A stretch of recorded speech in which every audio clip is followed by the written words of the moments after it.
Recently, England Rugby and the RFU referees have been rightly celebrating a headline milestone. More than 1,000 new referees trained through the Ready to Ref programme this season, delivered across 90 courses nationwide. It's been positioned as a significant moment for the game. And on one level, it absolutely is.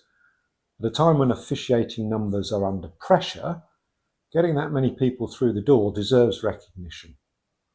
And the people delivering those courses deserve credit too. Let me say this clearly. Training 1,000 new referees is a good thing.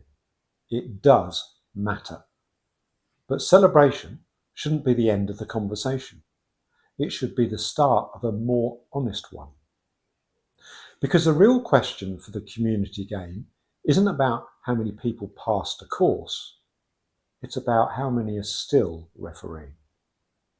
Out of those 1,000, how many refereed their first game?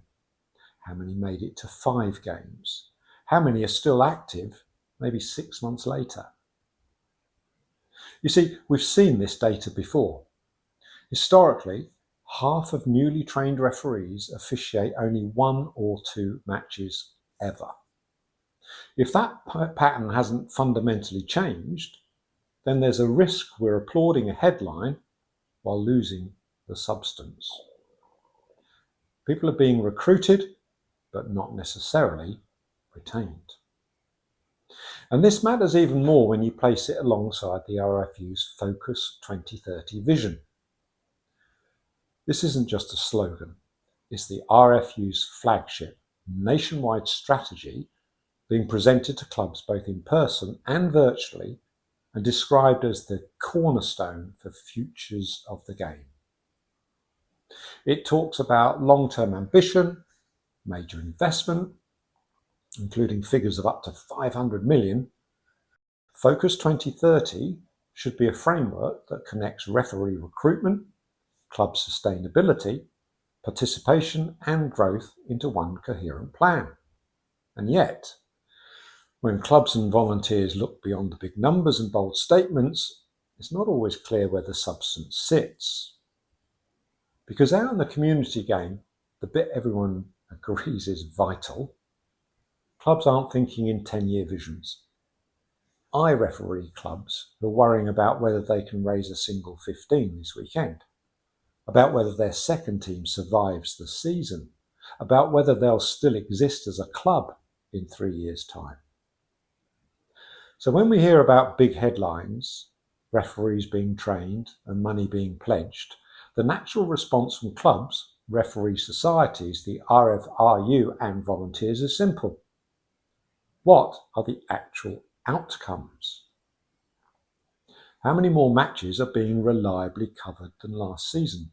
How many referees are being actively supported past those fragile first 5 games?